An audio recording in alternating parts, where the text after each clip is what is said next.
ada perubahannya kecuali Bapak Ibu ya. Kecuali di sini nih. Pada saat penginputan, pada saat pengisian proposal, begitu sudah mulai menginput data proposal ke Simlitapmas, maka pengusul harus mengisi deskripsi desain produk yang akan dikembangkan.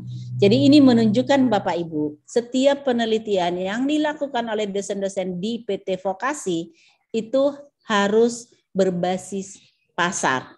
Apa yang diminta oleh pasar? Jadi kalau mau disampaikan, penelitian dari teman-teman di PT Vokasi ini sifatnya adalah pull, bukan push, gitu ya Bapak Ibu ya. Biasanya kan kita itu menghasilkan teknologi, apa yang kita hasilkan lempar ke pasar. Nah, kalau ini tidak Bapak Ibu. Cari tahu dulu apa yang diinginkan oleh pasar, cari tahu dulu apa kebutuhan pasar. Nah, setelah itu para peneliti ini baru memikirkan apakah bisa memenuhi keinginan atau kebutuhan dari pasar itu atau tidak. Gitu ya Bapak Ibu ya. Ini perbedaan dengan akademik. Ini perbedaan dengan tahun lalu Bapak Ibu. Nah, karena itu juga luarannya Bapak Ibu, luaran wajib itu akan ada laporan feasibility study. Jadi tadi Pak Derajat juga sudah menyinggung luaran untuk setiap program penelitian yang ada di PT Vokasi, bahkan mulai dari dosen pemula itu harus ada laporan feasibility study. Meskipun tentunya Bapak Ibu, laporan feasibility study ini kedalamannya, kelengkapannya akan berbeda-beda antara mulai dari penelitian dosen pemula sampai dengan penelitian pengembangan, gitu ya Bapak Ibu ya. Jadi bisa dibayangkan berarti kalau penelitian dosen pemula karena itu masih merupakan peningkatan kapasitas gitu ya, maka kira-kira akan seperti apa laporan feasibility study-nya, aspek mana saja yang harus dicakup gitu ya, seperti apa kedalamannya, sudah bisa kebayang ya Bapak Ibu ya. Dan ini ada 2 laporan wajibnya Bapak Ibu dan 1 artikel ilmiah di jurnal nasional terakreditasi atau di jurnal internasional atau di proceeding seminar internasional. Ini ataunya, Bapak Ibu ya. Di luar ini masih sanggup menghasilkan luaran tambahan, silahkan boleh diusulkan. Nah ini penelitian dosen pemula dengan jangka waktu 1 tahun Bapak Ibu. Konsepnya masih sama seperti tahun-tahun sebelumnya, seperti yang ada di akademik. Ini ditujukan untuk peningkatan kapasitas, gitu ya Bapak Ibu ya.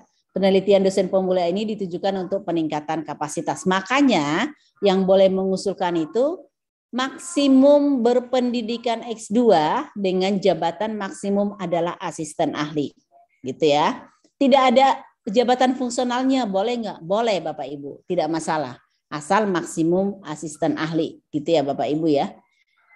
Kemudian tesis magister Bapak Ibu.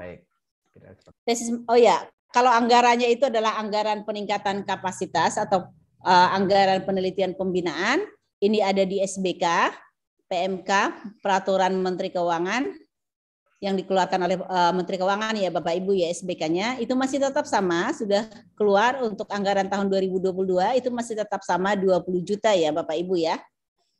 Nah, untuk tesis magister Bapak Ibu, untuk tesis magister ini sama juga, ini saya dimerah-merahin ini untuk menunjukkan perbedaannya dengan yang ada di akademik Bapak Ibu. Ini juga dimerahin untuk menunjukkan perbedaannya dengan yang ada di akademik. Nah, ini yang perlu diperhatikan di sini adalah yang boleh mengusulkan ini berarti hanya perguruan tinggi vokasi yang di perguruan tinggi itu ada program magister. Jadi kalau perguruan tingginya menyelenggarakan program magister, maka hanya perguruan tinggi itu yang boleh mengusulkan Bapak Ibu. Kenapa? Karena yang mengusulkan adalah promotor, yang mengusulkan adalah pembimbing Bapak Ibu. Jadi kalau dosen vokasi itu lagi S2 dan S2-nya itu di akademik, maka yang mengusulkan itu adalah PT Akademik. Harus memenuhi persyaratan yang mana? Harus memenuhi persyaratan akademik. Apakah masih boleh mahasiswanya itu adalah dosen vokasi? Boleh Bapak Ibu, nggak masalah gitu ya. Nah ini juga sama. Jadi yang boleh mengusulkan itu hanya promotor atau pembimbing, dan pembimbing itu kalau tadi Pak Derajat mengatakan berdomisili gitu ya Bapak Ibu ya, berdomisili di PT Akademik gitu ya Bapak Ibu ya. Nah, ini tidak ada persyaratan sama dengan di akademik, tidak ada persyaratan yang mungkin sulit untuk dipenuhi kecuali ya ada bimbingan gitu ya Bapak Ibu ya. Nah, kalau tidak ada bimbingan tentunya tidak akan bisa mengusulkan tesis magister. Dan bimbingan itu harus mahasiswa magister full time. Nah, ini perlu diperhatikan Bapak Ibu. Jadi bimbingan itu harus merupakan mahasiswa magister full time. Jadi nama mahasiswanya harus diinput sebagai anggota pada saat penginputan data ke Simlitapmas saat mengunggah proposal ya Bapak Ibu ya. Jadi anggotanya bisa dosen pembimbing pendamping, pembantu, dan ini wajib nih Bapak Ibu, satu mahasiswa magister bimbingannya. Kalau pembimbing pendamping bisa jadi tidak ada. Itu tidak wajib, itu opsional Bapak Ibu ya kalau ada. Tapi mahasiswa ini harus Bapak Ibu. Nama mahasiswa ini harus diinput sebagai anggota. Itu ya Bapak Ibu ya. Nah, feasibility study tetap sama Bapak Ibu. Untuk dan yang berikutnya ini, luaran yang berikutnya ini sudah dibatasin jurnal ilmiah nasional terakreditasi peringkat 1 atau 2. Kenapa kok dibatasi? Tadi dosen pemula tidak dibatasi karena ini merupakan persyaratan bagi mahasiswa untuk bisa lulus S2 gitu ya Bapak Ibu ya. Untuk bisa lulus magister ini persyaratannya Bapak Ibu. Tuh.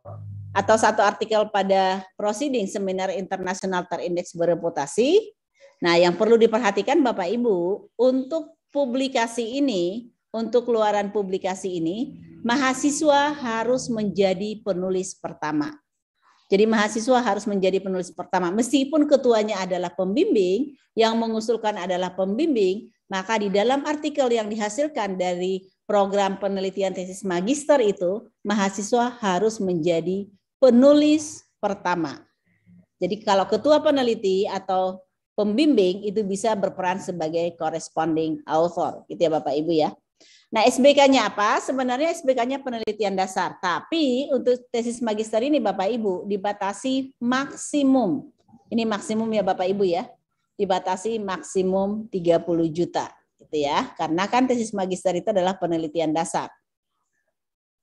Nah, berikutnya ini KKS, kajian kebijakan strategis, saya loncatin saja karena ini adalah penugasan Bapak Ibu. Nah, skema penelitian terapan. Ada 2 tadi Bapak Ibu, 1 di kompetitif nasional dan 1 di desentralisasi. Gitu ya.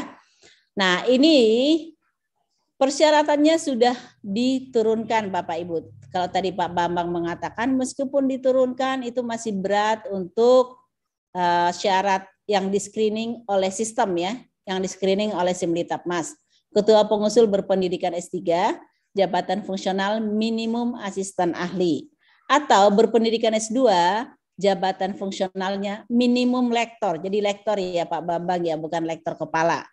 Kalau ini sudah kita turunkan dari tahun kemarin ya Bapak Ibu ya. Dari tahun sebelumnya juga sudah diturunkan. Ini minimum lektor, jadi tidak harus lektor kepala. Ini disaring oleh sistem Bapak Ibu, bukan oleh reviewer. Bapak Ibu nanti sebagai reviewer tidak akan menyeleksi ini, melihat ini. Yang akan diseleksi oleh reviewer, pada seleksi administrasi, yang merah-merah ini Bapak Ibu. Memiliki publikasi 1 artikel di jurnal internasional dan atau jurnal nasional terakreditasi peringkat 1 sampai 2. Atau telah menulis 3 buku hasil penelitian ber-ISBN dan seterusnya. Nah, kalau Bapak Ibu perhatikan di sini, ini sudah diturunkan Bapak Ibu. Kalau di akademik ini minimum 2, tapi kalau di vokasi ini 1 Bapak Ibu. Jadi memiliki 1 saja itu sudah memenuhi persyaratan. Tapi kalau buku masih tetap sama Bapak Ibu. Kalau buku masih tetap sama, tetap 3.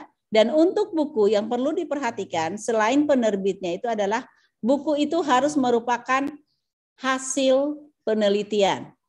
Jadi bukunya harus merupakan hasil penelitian. Nah, ini bisa digantikan Bapak Ibu. Buku, kalau tidak ada publikasi, bisa buku. Tidak ada buku, masih bisa digantikan oleh KI. Itu ya Bapak Ibu ya. KI-nya apa saja? Ada paten atau paten sederhana. Kalau paten atau paten sederhana itu minimum terdaftar. Minimum ya Bapak Ibu ya. dan jumlahnya satu sudah cukup untuk memenuhi persyaratan, bukan untuk lolos ya Bapak Ibu ya, bukan untuk lolos didanai tapi untuk memenuhi persyaratan. Itu